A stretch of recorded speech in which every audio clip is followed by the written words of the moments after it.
Well, good morning, good afternoon, or good evening, depending on where in the world you're logging in from. Welcome to today's GEODE conversation about overcoming investment barriers and accelerating the adoption of geothermal technologies. This series is brought to you by the GEODE consortium, which is led by Project Interspace and the Society of Petroleum Engineers, and it's funded by the U.S. Department of Energy's Geothermal Technology Office. My name is Greg Lavelle. I was ConocoPhillips' Chief Technology Officer up until the time I retired in 2021, and I'll be the moderator for today's session. Today's show will last about 30 minutes. We encourage you to submit questions during or through the chat, since we'll be having a Q&A session at the end of the show. And it's now my pleasure to introduce the star of the show, Mike Matson. Mike is a partner and associate director at Boston Consulting Group, specializing in low carbon solutions and subsurface energy transition technologies. As global lead of geothermal at BCG, Mike harnesses his experiences from when he was a licensed petroleum engineer at Kinder Morgan, Oxy, and Carbon America to guide clients in optimizing energy-related strategies. Mike also previously served as an assistant professor of chemistry, authored the book Inorganic Chemistry for Dummies, once skippered a rowboat across the Atlantic, and served 8 years as a firefighter and EMT. Obviously, he's an interesting individual and an influential voice in sustainable energy innovation, someone we are thrilled to have participating in GEO. So, Mike, welcome, and so glad to have you involved with this GEO conversation. Thanks so much, Greg. Always a pleasure. Great to catch up. And a big thank you to the groups you mentioned. I mean, for the SBE, for the GTO, for Project Interspace. This is just such a great organization. Really happy to help out. Yeah, it really is. And exciting time in geothermal. And perhaps to get started, you could help our audience understand the different types of geothermal power generation technologies that are out there. Yeah, I'm happy to. I think it's a good level setting for the audience just to know where we're looking. I think where most folks' mind naturally goes to is hydrothermal. These are some of the earliest examples we've seen of power generation, and traditionally the highest level of that would come with the highest quality of steam. So you're actually drilling a wellbore into the subsurface. You are targeting a dry steam or very energetic steam that's down there. And you use that steam to turn a turbine. And this technology has been around since the early 1900s. I think some of the first plants were identified in Italy. And for those in the U.S., with this being the SPE and DOE involved, like the most iconic one here is probably geysers in Northern California. So the wellbores themselves are producing steam. That steam's turning the turbine to generate electricity. From there, the hydrothermal kind of decreases in reservoir quality. And so usually you'll step down from a really powerful steam into a slightly less hot steam that we would need to flash, and so that you'd actually be producing a hot water. But that hot water still has enough energy at the surface that if I change the pressure, I could turn that into steam and use that to turn a turbine. And then finally, we hit a point in the hydrothermal where we have what's called a binary system, where the fluid you're producing is warm, but not necessarily enough to make steam. And so instead, I use a second solution in an organic Rankine cycle to generate that electricity. So the water I'm producing is warming a secondary solution, and that will be the solution to turn the turbine. Outside of hydrothermal, and I think what's gotten a lot of excitement in recent years has been some of the next generation geothermals. And the big key distinguishing difference here with most of those systems and hydrothermal systems is that it's no longer drilling for heat or drilling for a fluid, you're drilling for heat. And so the fluid will actually be provided by the operator from the surface. And so it eliminates the need to find that water in the subsurface. And the big perk to that is that hot water or hot steam is not naturally found everywhere in the world. There are specific areas, think of the Ring of Fire, where that solution can be found. And as we step out into the next generation systems, whether it's enhanced or advanced, and we'll go through some of the nuances there, but you're ultimately just drilling until I can find heat. And the nice thing about the Earth is that the core of the Earth is close to the temperature of the surface of the sun. So as you can imagine, as I get closer to that temperature, I'm getting closer to the heat. And so these next generation systems allow us to kind of eliminate some of that risk associated with hydrothermal of not finding a solution, not finding subsurface reservoir with fluids to produce. And so there's 10 different ways you can categorize these, and everybody has their own mental model. For me, I like to kind of wrap the next gens into 3 big archetypes. So the first one would be enhanced geothermal. As corny as it is, I think of the E as an open letter, and so for me that helps me remember that the well bores are not connected; they're open. And so usually what you're seeing, and there's lots of flavors, but at a high level, it's a lot of times a doublet. So I have 2 wells that are being drilled. Fluid is going into one in the injector, going through the rock in the subsurface, and then coming back to the surface and the producer. And generally, most of those technologies are looking to fracture that rock. And so that will increase your touch, the amount of actual rock that I can touch with the fluid as I'm flowing through there.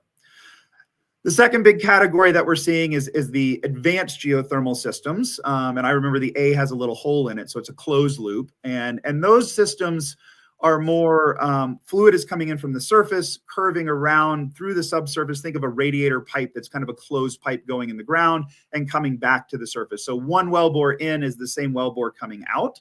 And so a true closed bore solution. And there's a lot of pros and cons to that compared to the EGS. The less fluid loss, for example, because it's a closed loop.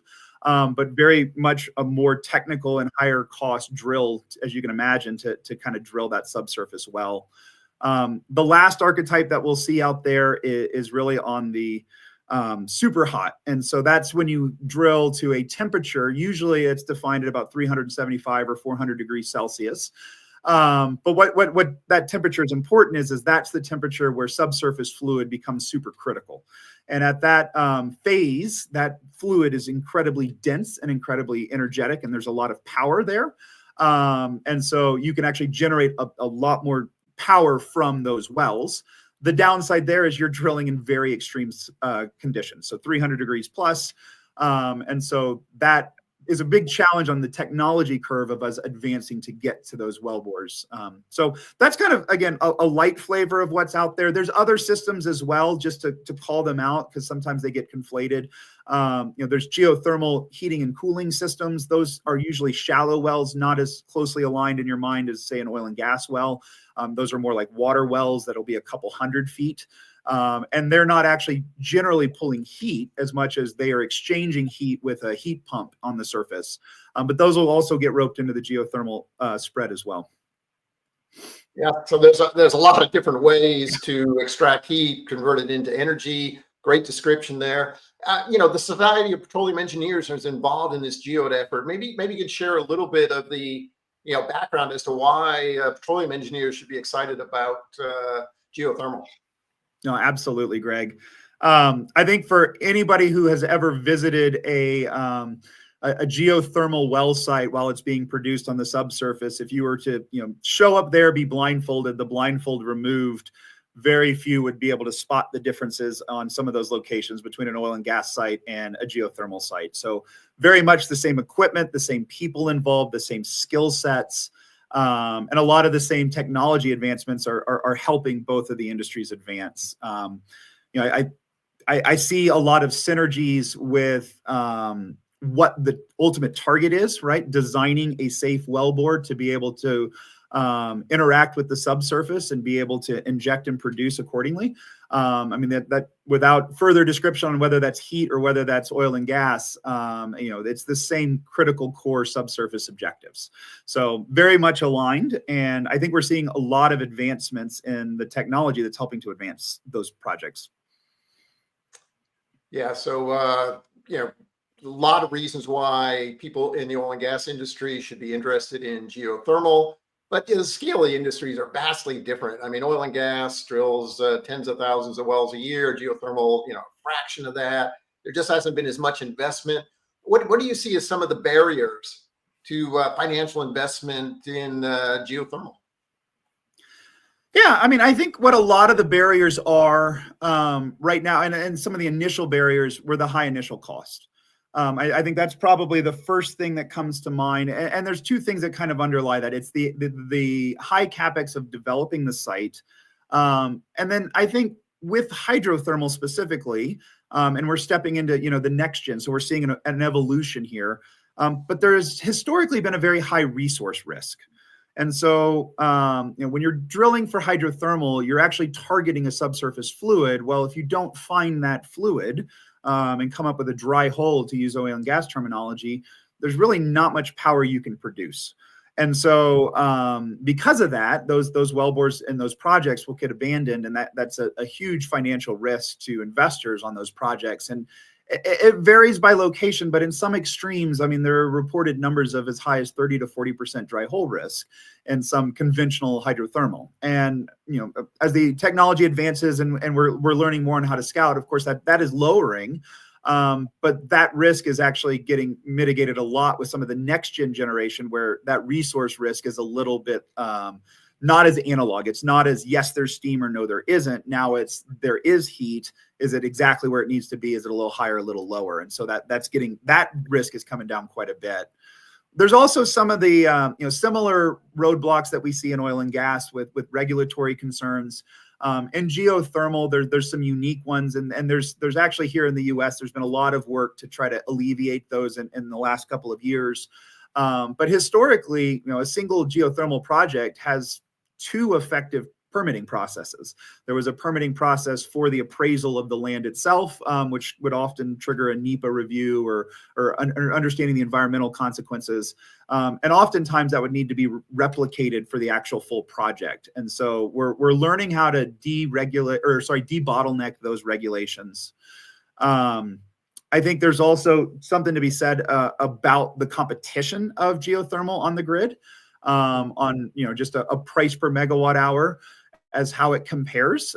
Those prices are dropping with deployment, so I think that's naturally gonna fix itself over time. But there's that just initial entry of, this is new technology, and it has to be competitive to stay attractive. And then finally, I mean, I think there is a bit on, this is still relatively new and investors are learning this space. So the risk models are evolving with how investors are looking at this. And I think there's even just a fundamental shift from those technologies we talked about before, going from a traditional hydrothermal, more of an exploration for fluid mindset, to more of a technical, I'm fracturing the rock and creating the right conditions for investment. Yeah, so a lot of what you just described sounds real familiar based on what we're challenged with in the oil and gas industry. So what about some of the possible solutions? I mean, you talk about dry hole risk, permitting challenges, ways to, improve the ability to engineer projects. What are some of the solutions to those barriers? No, it's a great question, and also, I mean, probably a good time to break and give a shout out back to GEODE for doing this. So I mean, you and I sit on the task force that's kind of exploring this. So we'll try to give a flavor of this, but not give any commitments yet, because we're still evolving these answers and learning these together. And also, if you're out there, Tim Lines from Project Interspace, who's kind of the lead cat herder of our group, massive thank you for keeping us on task there. But I mean, at a high level, I mean, there's a lot of solutions being kicked around and explored. I think the biggest one right now that comes to mind is actually just proof of concept. I think that is the number one. When I think of what are the solutions, deployment is going to be number one on my list. So, deploy. A lot of the lingering questions on this technology gets addressed when I can point on the map and say, here's a facility, it's been producing electricity, and that's de-risking a lot of these questions. So I think that's probably the number one thing we can do to help advance projects, is to actually advance projects. I know that's a little chicken and egg, but those demo sites around the country are really helping that along. And also, again, knowing our sponsors on this, I mean, a massive thank you to the DOE and the GTO for supporting so many of those. I mean, the advancements we're seeing, so much of that information, and for example, in enhanced geothermal, points back to the Utah Forge site, and a lot of government funding there to help advance that, and it really is de-risking a lot of the questions that investors have. Beyond just the simple answer of you fix deployment with deployment, which is a little tongue in cheek. I think some of the other areas that we're starting to see is stakeholder collaboration is a big one. That comes to mind for me, which really is just getting that narrative across all the different platforms, making sure that investors understand what these risks are.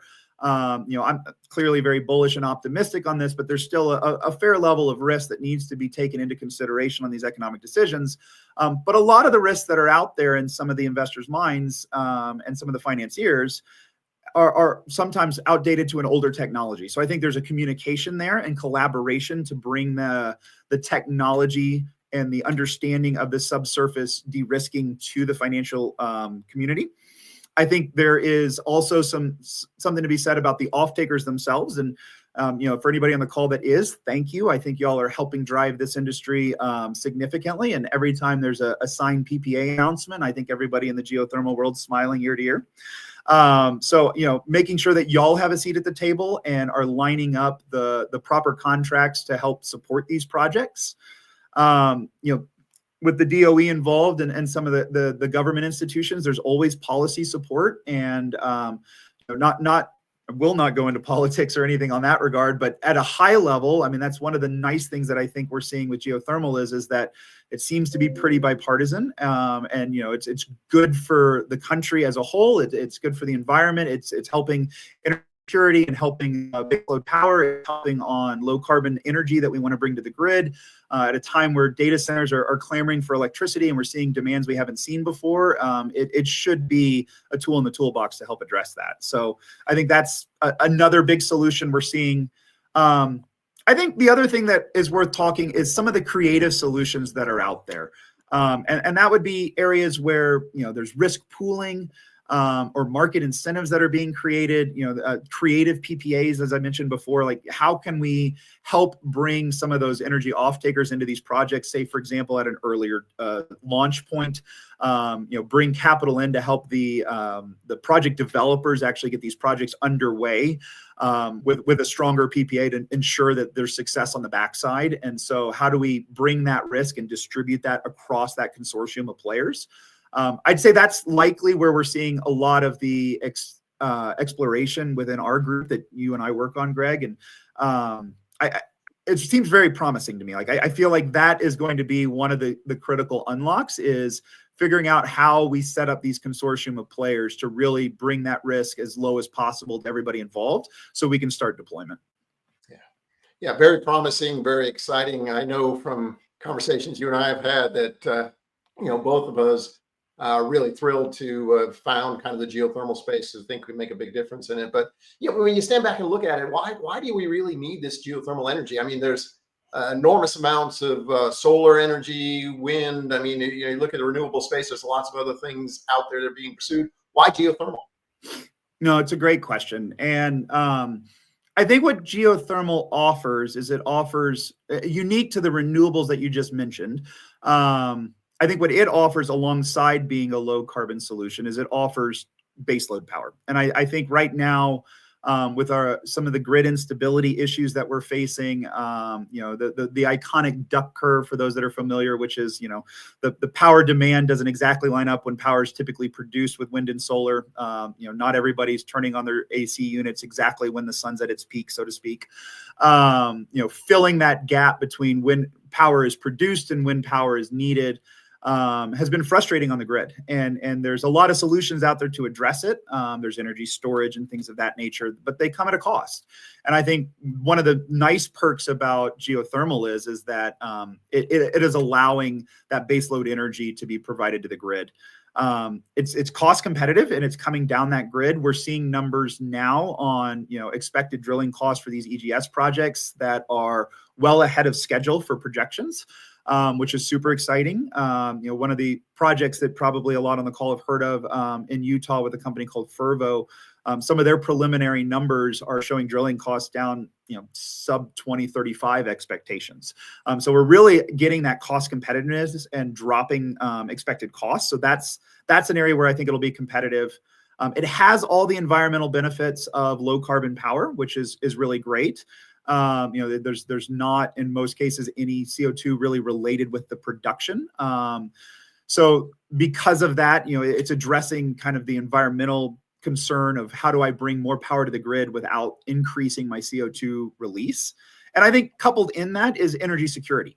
It's something where once I have that, there's not a flow of molecules that needs to move across the country. It's literally a local solution where I have baseload power being generated on site.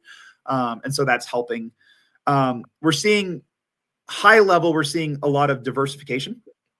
And so, geothermal, we've only focused really in today on our talk on power, but there's a lot being done on the heating and cooling and the industrial heat and direct use of that heat that's being generated as well. So you can think of them more almost like a CHP or combined heat and power plant, depending on the need for that use. So that's another area that, it's going to have a leg up on, say, just pure electrons. I also have heating applications. So that's part of what stands out. I think the other thing, though, like to call out a negative, I think it's just not as top of mind, and the storytelling for the industry as a whole hasn't been as strong. I think wind and solar gets vocalized, and they've got very good, strong narratives, and that's very well accepted and a household name. Geothermal sometimes just doesn't make the conversation. And I think we're seeing more and more, and there's been a lot more excitement, and we're definitely seeing, high levels of involvement and excitement from the press and, the media that's coming out with larger sums of money, higher success projects coming online. So I think it is getting addressed, but I think it's at a disadvantage right now. And that's an area where geothermal really needs to work on trying to catch up to some of the other competing renewable technologies. Yeah, I mean, really well said. I know you and I could talk for hours about this. We have in the past, but maybe I'll see if we have any questions that have come in on chat. If not, please get your questions in. Sure. Victoria, is there anything out there? No questions yet. Okay, so one thing I find interesting is you're starting to see a diversity of companies move into this space that maybe hadn't been there before. There's more players. Talk a little bit about what you're seeing, Mike, at BCG. Who are you talking to, and what are companies that maybe aren't traditional geothermal players doing to try to access this suite of opportunities? No, it's a great question. I mean, I think we're seeing interest all across the value chain. I think the two main archetypes that we see are the project operators themselves, true geothermal companies. I mentioned one before, Fervo. There's a handful, and I always hate giving a list because I'm going to leave somebody off and upset. But I mean, household names in the industry would be groups like Sage Geosystems. We've got Ever with closed loop technology, Greenfire, XGS. A lot of these kind of startup companies that are project developers that understand the subsurface. And are really bringing in novel technologies on how to access that subsurface heat. So I think that would be archetype number one. And I think that archetype is going to be really pushing a lot of these first of a kind projects. That's their bread and butter. They're advancing a technology and advancing a project, really bringing those online. I think the second archetype that we're feeling at BCG is, as we mentioned earlier, because of the synergies between this and oil and gas, many of the oil and gas companies, both at the independent, the national, and some of the super majors, are all watching this space very closely, if not doing their own projects currently to pilot in-house as well. So there's just a very logical step from, I have a team of geologists, I understand drilling, and I'm keeping up with these novel techs.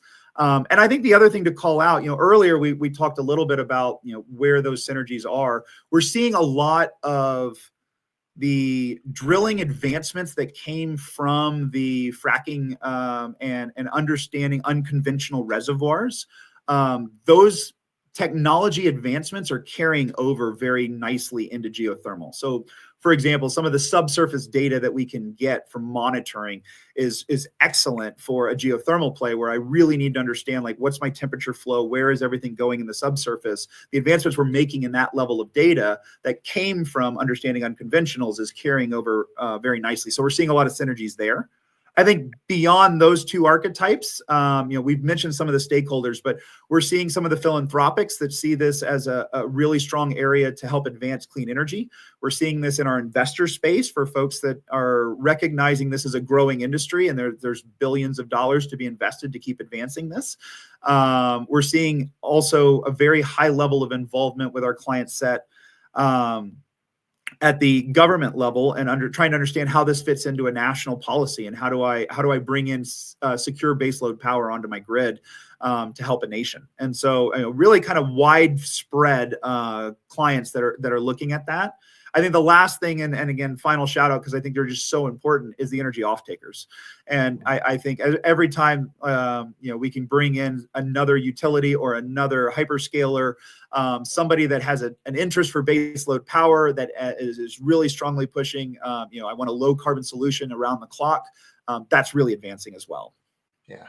Yeah, there's been some activity in that space with the guys who's recently trading hands. So yes, the traditional part of hydrothermal is interesting as well. Got a question here for Martin on LinkedIn. Really interested in super hot rocks. This is a place where you can get extra energy, if you will, out of a well because the temperatures are so high. Talk a little bit about that. Yeah, happy to. A really exciting subject area, and I think we're getting live studies or live data as we speak. So one of the projects that comes to mind, and with our sponsors on DOE on the call, would be the Mazama project that got announced, where they're effectively, at a high level, they're taking a pre-existing oil field that was in pretty hot conditions, and they're going to deepen out of those wellbores to start engaging into the super hot space. The potential's high. I think, in my mind, I tend to frame this technology as the true Earth shot for geothermal. Right? I think if we can access this super dense, super critical fluid for power gen, that's going to really move the needle in our ability to bring this power online. I think the flip side to that is, of all the technologies we mentioned, it has the coupling of, it's not only doing a new novel geothermal approach, but it's doing it in the most extreme conditions. And so we're seeing a lot of advancements. There's been a lot of funding rounds here recently for some super hot drilling tools. Hefe just came out with another round, for example, for funding for advancing that technology for really hitting the super hot conditions that one would expect in the subsurface and in the higher pressures. And so I think it is advancing. So to answer your question point blank, Martin, like it is absolutely advancing. We're seeing technology advancements, we're seeing project development announcements, and we're seeing conversion of existing infrastructure to help explore that. So really advancing quite a bit. Good answer. I got another question for you. So get ready, Mike. This one is about data sharing, particularly subsurface data.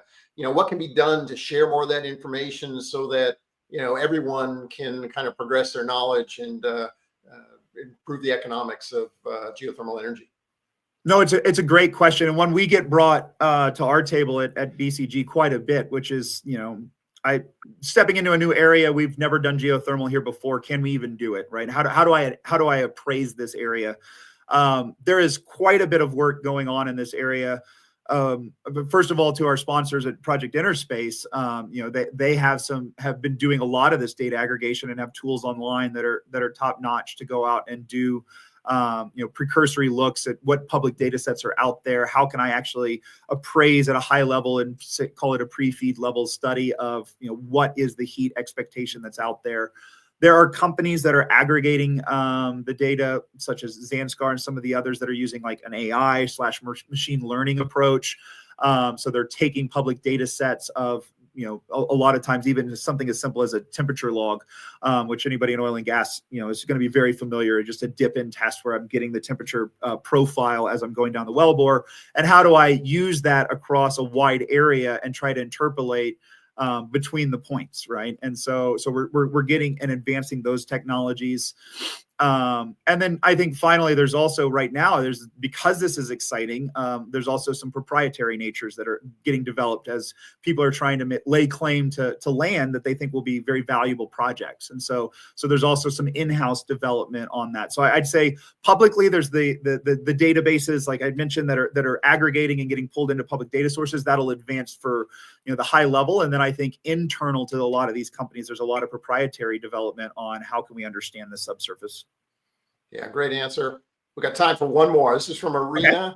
It's about incumbent energy companies and, what can they do to get them, or what can be done to get them more involved? There's a lot of people been playing in the geothermal space for a while, and, what are they doing and what more can be done? No, it's a great question. And, I luckily I get the privilege to chatting with quite a few of them and have seen a lot of where they're at. Candidly, I think a general trend that we're seeing across the board is a lot of excitement. I think that the involvement is there, and I feel like this is a pot ready to boil. I think from a lot of the perspective that I'm hearing from the major oil and gas companies, it's again going back to that question we said before on what are the major roadblocks to unhurdle. I think it's the deployment. And I think that's truly one of the largest risks right now is there's still a sense of until I've seen this done, until we have data on this, they're just a little slower to move and rightfully so, like they're a little more risk averse there. But they have the right mindset. They have the right skill set of engineers and geologists and subsurface experts to bring over there. I think there's also something to be said of there is also a little bit of a learning curve on the power side. So most of the oil and gas companies oversimplified, if there's always exceptions, but they focused on producing molecules from the subsurface. So there hasn't been as much on the power generation side. And I think understanding the surface equipment, which is something we haven't had really time to dig in on this chat, but that's another area that I think is coming to grips with as well, which is, how do we get a PPA in place? How do I get a substation? How do I build an ORC plant? These are new skill sets that would need to be evolved and developed or partnered to really make that next step. But there is high level of excitement. Skills are aligned. The advancements are going on. I would say that very few of the large oil and gas companies that I have spoken with are not at least watching this space, if not actively investing to prepare to enter. Yeah, great answer. And wow, that 30 minutes went really fast. It did. It really did. Yeah, we're done. Thank you, Mike. Thank you to all of the participants in the GEODE consortium, particularly Project Interspace, Society of Petroleum Engineers, the DOE's Geothermal Technology Office. I'm going to wrap it up here, but before I do, I want to let people know when the next episode of the GEODE conversations can be seen. So the next GEODE webinar is going to be on January 31st at 9 a.m. Central Standard Time. And the next GEODE conversation is going to be on February 7th, also at 9 a.m. Registration links will be available about 1 week before the show goes live. So kind of keep your eyes out for those links coming available.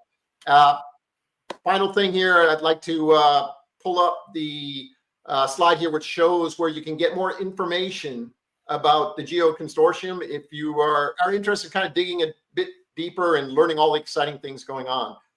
With that, I'm going to thank everyone and sign off. So Mike, thank you. Really appreciate your time, and thanks to everyone involved in producing this episode. Thank you.